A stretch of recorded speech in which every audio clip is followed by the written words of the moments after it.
400년 동안 이집트의 바로왕의 노예로 종으로 살고 있던 히브리 민족을 출애굽시켜서 구원시키고 자유민 하나님 나라 백성으로 삼으십니다. 그리고 그 하나님 나라 백성의 정체성을 증거가 되는 그 법을 주셔요.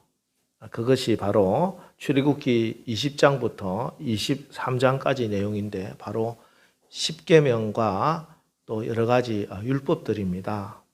이제 이집트의 노예가 아니라 하나님 나라 백성 자유민으로서 모름지기 이제는 너희들은 이렇게 살아야 된다.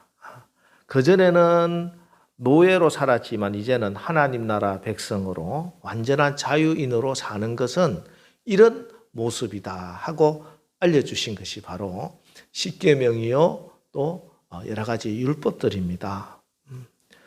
십계명은 우리나라로 치면 헌법과 같은 것이죠. 하나님 나라의 정체성 또 모든 율법의 그 정신을 집대성한 겁니다. 어떤 법이 있을 때 그 법이 문제가 생기면 헌법 소원을 하잖아요. 헌법재판소에서 이 헌법에 일치한다 안 한다 이렇게 판결하듯이 어떤 율법이라도 규정이라도 나중에 이스라엘은 많은 율법들이 생기고 또 규정들이 생겨요. 이것이 정말 맞는지 안 맞는지는 이 십계명의 정신에 딱 비춰봐서 이게 맞으면은 바른 율법이고 바른 규정이고 그렇지 않으면 틀린 게 되는 것입니다. 우리나라 헌법도 그렇고 여러 가지 법률과 지방에 있는 여러 가지 규례들도 마찬가지잖아요. 그런데 이것을 예수님은 나중에 크게 두 가지로 말씀합니다. 모든 율법과 선지자의 대강령으로 하나님을 사랑하는 것, 또 하나 이웃을 사랑하는 것. 이 두 가지로 그 십계명도 다시 집약을 합니다. 십계명은 사실은 제1계명부터 4계명까지는 하나님을 사랑하는 삶이 어떤 것이다 하는 것을 보여주는 것이고 5계명 내 부모를 공경하는 것부터 시작하여 10계명까지는 내 이웃을 너희들이 인간관계 속에서 어떻게 사는 것이 이웃 사랑하는 것이다 하는 것을 알려주는 것입니다. 때문에 우리가 십계명을 어기고 살면은 그 삶은 자유함이 없어요. 자유하게 산다, 자유민으로 산다, 당당한 하나님 나라 백성으로 산다 하는 것은 십계명을 지킬 때 가능한 겁니다. 그죠? 십계명을 지키지 않고 하나님을 사랑하지도 않고 이웃을 사랑하지도 않으면서 살면서 나는 자유하다? 그건 다 거짓말입니다. 그럴 수가 없어요. 그 사람은 언제나 자유하게 보여도 탐욕의 또 죄와 사망의 노예로 살 수밖에 없는 것입니다. 자, 이렇게 하나님께서 출애굽기 20장에서 십계명에 대한 말씀을 주시고 이제 21장부터는 구체적으로 이스라엘 백성들이 사회생활을 하면서 지켜나가야 할 각종 규례들을 말씀합니다. 요즘 치면은 뭐 형법이나 민법 같은 시민법들을 쭉 말씀해 주고 계세요. 그러면서 제일 먼저 주신 그 법이 바로 오늘 종에 대한 규례입니다. 종에 대한 규례. 좀 이상하죠? 지금까지 제가 뭐라고 말씀하셨어요? 종된 이집트에서 해방시켜서 자유민이 되게 했다고 했는데 왜 종에 대한 규례를 가장 먼저 말씀하실까? 그것은 현실적인 문제입니다. 현실적인 문제. 우리가 하나님 나라 백성이 되어서 늘 기쁘고 감사하고 살아야 하지만 우리가 사는 현실은 그러지 못한 문제들이 생기죠. 자, 그렇지 못한 문제가 생겼을 때 그 문제를 어떻게 지혜롭게 잘 풀 수 있는가 하는 게 신앙생활이잖아요. 그죠? 우리의 정체성은 분명 하나님 나라 백성이요. 늘 기뻐하고 감사하고 기도하고 이렇게 살아야 되는데 우리가 사는 현실은 그러지 못한 문제가 발생을 한다는 것이죠. 그때 그 문제를 어떻게 지혜롭게 풀 수 있느냐. 이 종의 문제도 마찬가지입니다. 종의 문제도. 이스라엘 백성들은 다 자유민입니다. 그죠? 자유민이기 때문에 자유롭게 살아야 돼요. 누구든지 자유인으로 살기를 원하지만 시간이 지나면서 살다 보면 현실적으로 그 자유를 잃어버리고 종으로 사는 경우가 생긴다는 것이에요. 어떤 경우입니까? 가나안 땅에서 종이 되는 것은 크게는 두 가지입니다. 하나는 전쟁이에요. 전쟁이 일어나서 전쟁 포로가 되면은 그 사람은 종이 됩니다.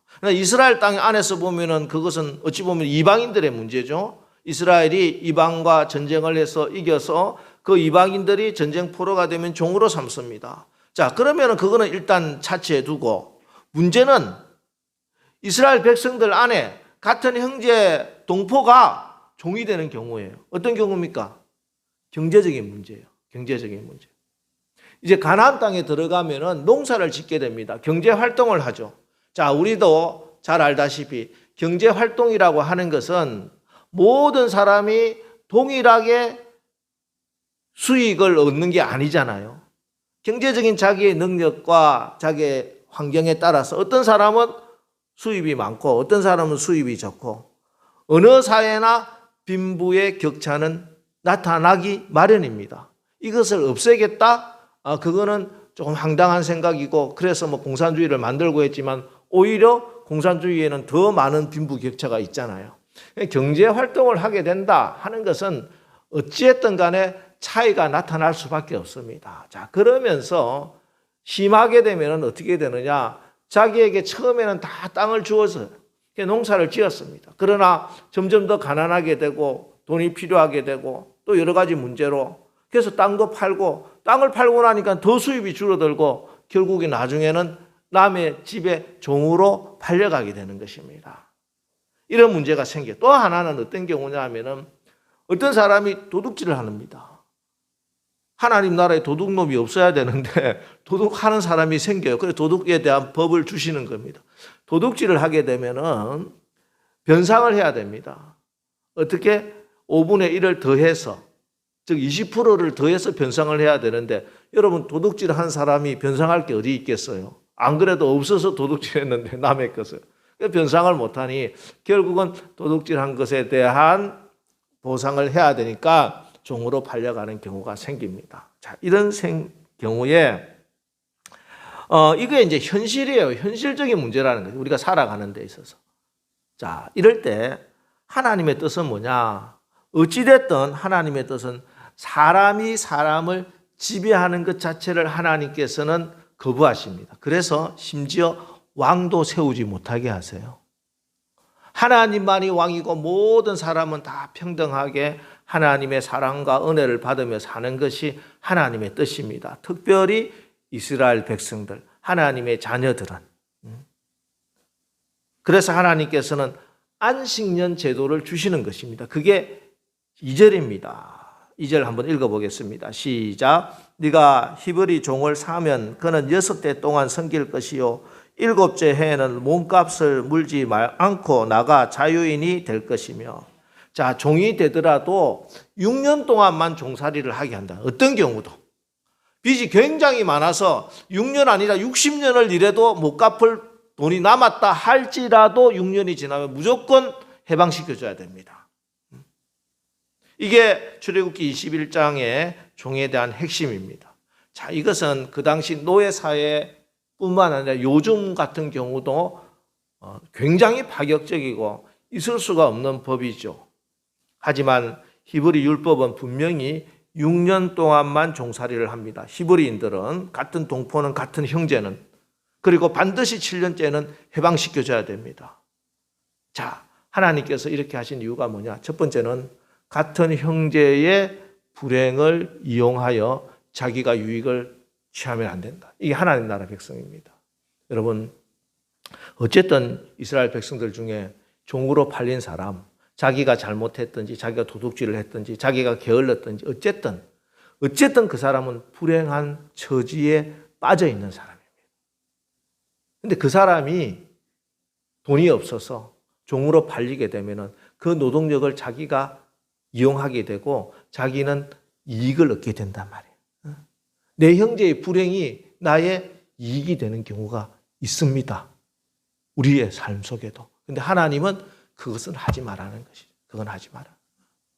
다른 사람의 불행을 나의 행복의 수단으로 이용해서는 안 된다. 그거는 하나님 나라 백성 아니다. 하나님께서 이렇게 말씀합니다. 그러면서도 6년 동안은 종살이를 하게 하는 것은 굉장히 균형 있는 하나님의 조치죠. 그렇지 않고 무조건 뭐 빚을 지더라도 무조건 다 탕감해 준다. 이렇게 하면은 어떤 사람이 열심히 일을 하겠습니까? 한 달란트 받아서 땅에 묻어만 두지. 다른 사람 거 내가 살다가 또 탕감해 주면 되지. 이렇게 생각한다는. 그래서 하나님께서는 자기가 한 행위와 또 자기의 노력에 대한 합당한 처분은 받게 하십니다.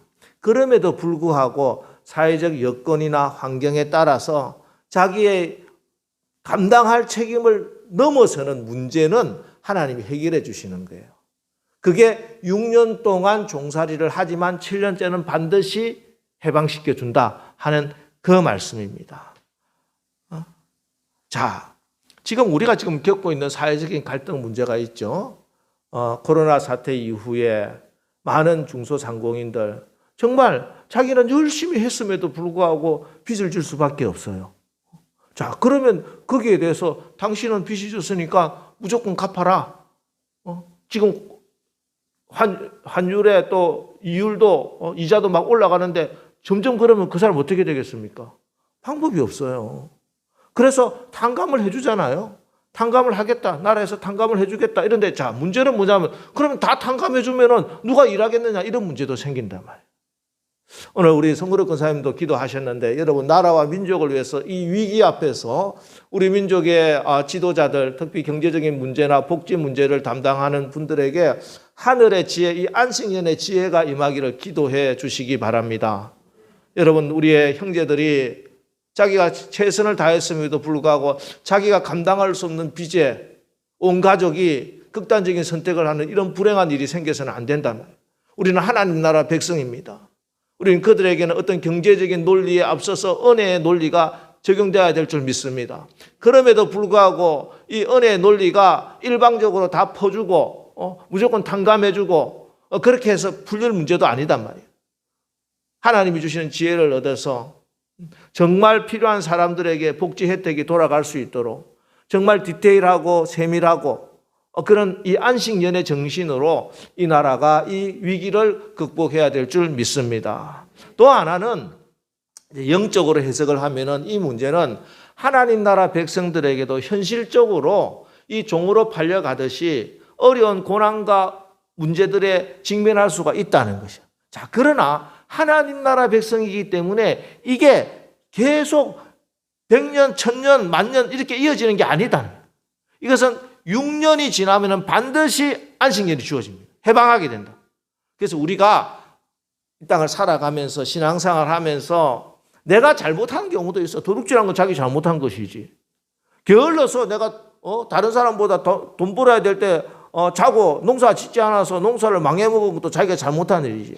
그러나 그렇지 않을 때도 있을 수가 있죠. 그죠? 열심히 일했는데도 어찌되다 보니까 우리 밭에 무슨 문제가 생긴다든지 내 경제활동에 문제가 생겨서 빚을 지는 경우도 생길 수 있어요.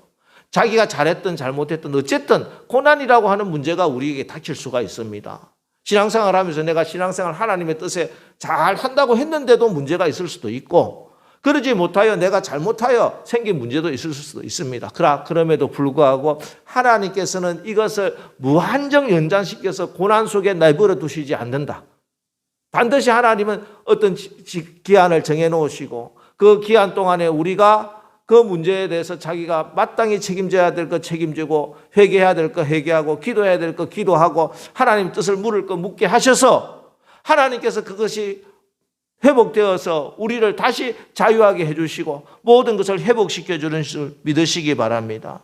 그래서 우리는 고난 가운데서도 절망하거나 낙심하지 않고 오히려 이 고난이 주는 유익이 무엇인지 깊이 생각하면서 그걸 기도하고 하나님께 더 가까이 가는 하나님께 가까이 함이 복이다. 이 말씀을 믿고 내가 이 고난을 통해서 하나님께 한 걸음이라도 더 가까이 가는 길이 뭔가 깨달아지시고 그래서 하나님께서 주시는 그 안식년의 그런 해방의 축복을 다 받으시기를 주의 이름으로 축원합니다.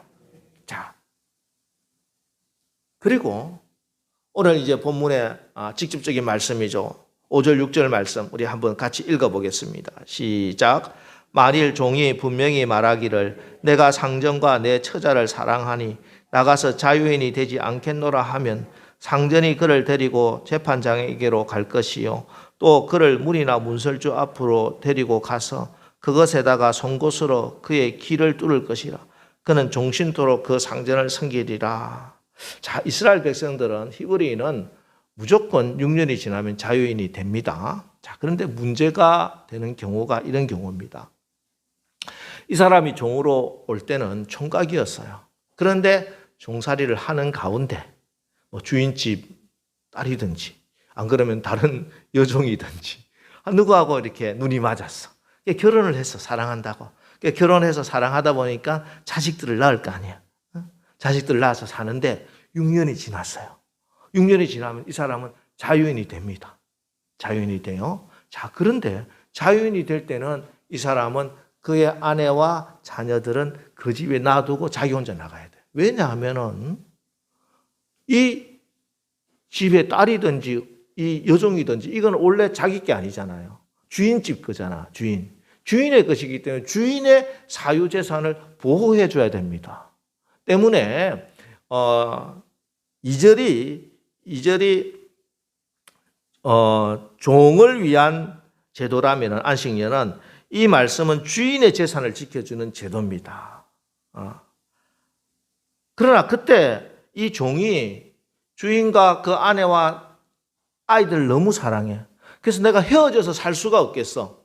그러면은 내가 재판장을 찾아갑니다. 그래서 나는 이 집에 영원토록 종으로 살겠습니다. 대신 나는 우리 가족과 우리 주인과 영원토록 같이 살기를 원해요. 그러면은 문설주에다가 귀를 대고 송곳으로 귀를 이렇게 뚫어요. 그러면 이 종은 영원토록 이제 그 주인의 집에서 종살이를 하게 되는 것입니다. 실제로 미국에서 노예 해방이 되죠. 노예 해방이 되고 나서도 남부에서 많은 흑인들이 실질적으로 자유를 찾아 나간 것이 아니라 그대로 내가 이 집에 노예로 종으로 살겠습니다 하는 노예들이 많이 있었어요. 물론 내가 자유인으로 나가서 내 혼자 경제적으로 산다 하는 것이 힘들기 때문에 오히려 주인집에 사는 것이 좋겠다 그렇게 생각한 사람도 있겠습니다만은 그러나 주인이 포악하고 나를 괴롭게 하는데 그렇게 살겠어요? 그게 아니고 그런 사람들은 대부분 다 정말 태어나면서부터 그 가정에서 노예였지만 주인이 그 종들을 노예로 종으로 취급하지 않고 마치 가족처럼 그렇게 사랑으로 대해주고 그렇게 가족처럼 살았어요. 그러니까 가족이 헤어지는 경우가 되게 많단 말이에요. 그래서 그때는 나의 자유보다 오히려 주인의 종이 되겠습니다 하는 경우가 굉장히 많았다고 합니다. 그들에게는 어떤 자유를 선택하는 것보다 내 가족이 내가 사랑하는 사람이 더 소중하기 때문에 그렇습니다. 여러분 자유는 너무나 중요하죠. 자유를 위해서 얼마나 많은 사람이 투쟁을 했고 그렇게 많은 희생을 했는지 모릅니다. 그러나 자유보다 더 고귀한 정신, 숭고한 정신이 있으니 그것은 사랑입니다. 복종이 된다는 거죠. 우리 이제 만해 한종훈 선생의 시 있죠. 복종이라고 하는 시는 중고등학교 교과서에 나와서 너무나 유명하고 웬만한 사람은 한번 들어봤을 건데 이런 시입니다. 한번 보겠습니다. 남들은 자유를 사랑한다지만은 나는 복종을 좋아하여요. 자유를 모르는 것은 아니지만 당신에게는 복종만 하고 싶어요. 복종하고 싶은데 복종하는 것은 아름다운 자유보다도 달콤합니다. 그것이 나의 행복입니다. 여기 한종훈 시인이 말하는 당신은 우리나라와 민족을 이야기합니다. 잘난 민족도 아니에요. 일제 국권을 빼앗기고 나라를 빼앗긴 그 보잘것없는 민족을 사랑하기에 자기가 누릴 수 있는 모든 자유를 포기하고 내 나라 내 민족을 위해서 내가 복종하겠습니다. 이거는요 자유를 모르는 노예 근성이 아니죠. 분명한 자유가 무엇인지 알고 있지만 그보다 더 귀한 숭고한 사랑의 고백이다는 거예요. 그래서 이런 사람은 같은 종이지만 그전의 종과는 차원이 다릅니다. 그전에는 빚 때문에 종이 되었지만 이제는 사랑 때문에 자발적으로 종이 된 사람입니다. 비천한 돈의 노예가 아니라 존귀한 사랑의 노예다 하는 것이죠. 그래서 이 귀뚫은 종은 겉으로 보기에는 분명한 종이지만 그 안에는 다른 종이 가지지 못한 사랑으로 얻은 참된 자유함이 있다는 것입니다. 그리고 이 종의 가족의 입장으로 한번 우리가 생각을 해 보시기 바랍니다. 결혼을 했습니다. 가정을 행복하게 꾸리고 행복하게 살고 있고 자녀도 낳고 살았습니다. 그런데 이 가족 아내와 특별히 자녀들의 마음속에 늘 떠나지 않는 불안함이 있죠. 뭡니까? 6년이 지나면은 아버지가 나를 떠날 것이다 하는 그런 불안감. 얼마나 불안하겠어요. 얼마나 불안. 지금 이렇게 행복하게 잘 살고 있는데 비록 가난하지만 아버지가 나를 사랑해 주시고 아내를 사랑하고 자녀들을 사랑하면서 서로 존경하면서 행복한 가정을 꾸리고 있는데 이 행복이 언제 깨어질지 모른다 하는 불안감. 그런데 어느 날 아버지가 집에 들어오시는데 귀가 뚫려 있어. 귀가 뚫려. 이때 이 가정의 아내와 자녀들에게는 이 아버지의 모습이 너무 편안함을 주는 것입니다. 안심을 준단 말이에요. 지금까지 모든 불안을 다 떨쳐버리는 것입니다. 이제는 아버지가 나를 떠날 이유도 그럴 것도 절대 있을 수 없다 하는 확신이 확 생기는 것입니다.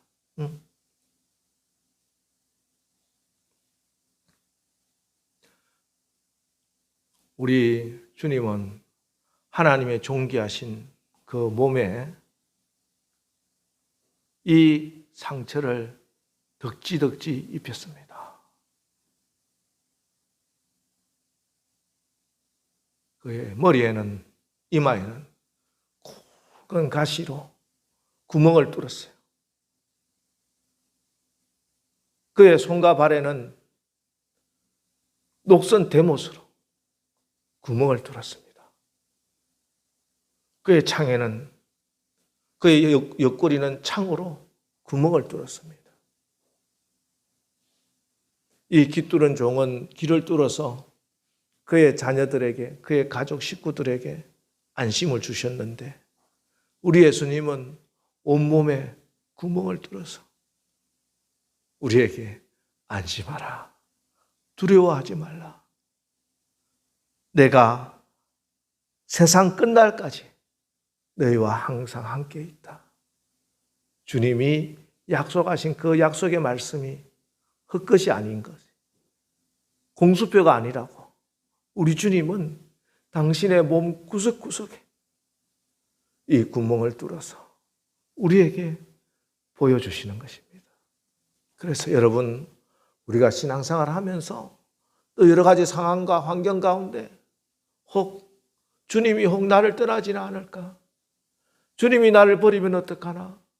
불안함, 두려움 밀려올 때마다 우리가 바라봐야 하는 것이 바로 저 십자가에 달리신 예수 그리스도입니다. 주님의 십자가를 바라보십시오. 주님의 이마에 찢겨진 그 구멍을 바라보시고 그 뚫린 주님의 손과 발을 바라보시고 뚫어진 그 주님의 옆구리를 바라보시기 바랍니다. 그리고 안심하십시오. 주님께서는 절대 나를 떠나지 않으시고 세상 끝날까지 내가 너희와 함께하리라. 내가 너를 책임지겠다. 내가 너와 함께하기 위하여 나의 온몸에 이렇게 구멍을 다 뚫었다. 주님 말씀하고 계십니다. 그러면은 우리 가운데 참된 평안과 자유함을 얻게 되는 줄 믿으시기 바랍니다. 이렇게 자유함과 평안이 있는 사람이 가지고 고백하는 신앙의 고백이 바로 오늘 바울의 고백, 갈라디아 교회에 보내는 편지에서 하는 고백입니다. 갈라디아 6장 7절. 이후로는 누구든지 나를 괴롭게 하지 말라. 내가 내 몸에 예수의 흔적을 지니고 있노라. 여기 흔적이라고 하는 헬라어 스티그마타는 영어로 스티그마라고 하는데, 이거는 그 전에 우리가 그 추노라고 하는 드라마가 있었어요. 그 추노는 도망 노비를 잡아서 그 남자의 왼밤에는 노자를, 여자의 오른밤에는 빗자를 새겨 놓는데 영원토록 그 집에 노예라고 하는 뜻입니다. 그는 이제 도망가도 소용이 없어요. 하늘 아래 어느 곳에 가도 암흑의 종이다 표시가 있기 때문입니다. 이것이 낙인 스티그마 흔적인데요. 그래서 이 스티그마가 탁 찍히는 순간 이 종은 영원토록 그 주인의 소유물, 영원한 소유물이 되어버리는 것입니다. 이게 지금 귀뚫은 것과 마찬가지죠. 영원토록. 그런데 이 스티그마 흔적은요, 바울의 스티그마도 흔적도 마찬가지로 오늘 이 귀뚫은 종과 같은 것이며, 도망가서 아닌데 억지로 잡혀와서 인두로 찢은 것이 아니라 내가 사랑하기 때문에, 내 그 사랑 때문에 넉넉히 감당하는 사명인 거예요. 사명인 거예요. 어느 군의관이 유행성 출혈열로 갑자기 세상을 떠납니다. 그는 영락교회 청년부 출신이었는데 한경직 목사님 장례식 이후에 영락교회에서 그렇게 많은 사람들이 조문을 온 경우가 없대요. 얼마나 많은 사람이 조문을 왔는지, 사람들이 아니 저 사람이 누구길래 이렇게 많은 사람이 조문을 왔을까 궁금했습니다. 근데 조문 온 사람끼리도 아는 사람이 없어요. 어떤 할아버지가 청년 의사의 영전 사진 앞에서 이렇게 말합니다. 나는 이 청년 의사가 근무하던 병원 앞에서 구두를 닦던 사람이었습니다. 이 청년은 구두 닦을 일이 없으면서도 괜히 와서 구두를 닦고 필요 없이 돈을 더 많이 주고 내 손을 만지면서 할아버지 춥지 않습니까? 식사는 하셨어요? 할아버지 외로우시면 하나님 믿으세요. 하나님이 할아버지를 사랑하시거든요. 그러면서 예수님을 소개해주고 나를 붙들고 기도해 주었습니다. 또 영전 사진 앞에서 오열하던 한 아주머니는 이렇게 말합니다. 나는 이 의사가 근무하는 병원의 세탁부입니다. 내가 세탁 카트를 끌고 갈 때 아무도 나에게 관심을 가진 사람이 없었지만 이 청년 의사는 나를 지나치는 법이 없었습니다. 걸음을 멈추고 아주머니 천천히 하셔도 돼요. 요즘 얼굴이 안 좋으시네요. 어디 아프시지 않습니까? 그러면서 약도 갖다 주고 나를 위해 기도해 주고 하나님의 사랑을 전해 주었습니다. 근무하던 병원에 어린 환자가 입원했는데 그 환자가 퇴원하면 선물을 주겠다고 약속을 했습니다. 하지만 그 환자는 집안 사정 때문에 병원비를 내지 못해 몰래 퇴원을 해버렸습니다. 차트를 찾아서 그 어린 환자가 살고 있던 저 지방의 집까지 확인한 다음 약속을 지키기 위해서 선물 꾸러미를 사들고 지방까지 갔다 온 정말 그런 바보 같은 의사였습니다. 병원에서 파업이 일어났습니다. 그런데 그는 환자 곁을 떠날 수 없다고 다른 의사 동료들에게 따돌림을 당하면서까지 환자의 곁을 지켰던 그런 바보 같은 의사입니다. 그가 쓰는 이메일의 마지막에는 항상 이렇게 쓰여 있었다고 합니다. 예수님의 스티그마 안수현. 예수님 때문에, 예수님을 사랑하기 때문에 포기하고, 예수님 때문에 손해보고, 예수님 때문에 따돌림 당하는 그 스티그마, 그 흔적 있는 사람이에요. 그 사람은요, 누구든지 나를 괴롭게 하지 말라. 영원히 예수님의 소유고 예수님이 다 책임져 주십니다. 여러분, 이것이 신앙생활입니다. 이게 제자의 길이다 하는 것이죠. 여러분, 우리가 이 귀뚫은 종이 되어야 되겠습니다. 여러분이 깃들은 예수의 종이 되기를 축복합니다. 그리고 담대히 선포하시기 바랍니다. 이후로는 누구든지 나를 괴롭게 하지 말라. 내가 내 몸에 예수의 스티그마, 예수의 흔적을 지니고 있노라. 두려워하지 마십시오. 여러분은 주님의 십자가 핏값으로 산 구속한 주님의 것입니다. 그렇습니다. 여러분의 안에, 여러분의 몸에, 여러분의 인격에 깃두른 흔적, 예수의 흔적이 있으니 이제 누구도 감히 우리를 어찌할 수가 없습니다. 사망이나 생명이나 천사들이나 권세자들이나 현재일이나 장래일이나 능력이나 높음이나 기쁨이나 다른 어떤 피조물이라도 우리를 우리 주 그리스도 예수 안에 있는 하나님의 사랑에서 끊을 수 없노라. 여러분, 내게는 우리 주 예수 그리스도의 십자가 외에 결코 자랑할 것이 없도다. 이후로는 누구든지 나를 괴롭게 하지 말라. 내가 내 몸에 예수의 흔적을 가졌노라. 이번 한 주간 이 믿음의 고백, 이 말씀 붙들고 여러분 기도하면서 담대히 나가서 세상을 이기고 승리하는 우리 남설교회 되시기를 주님의 이름으로 축원합니다.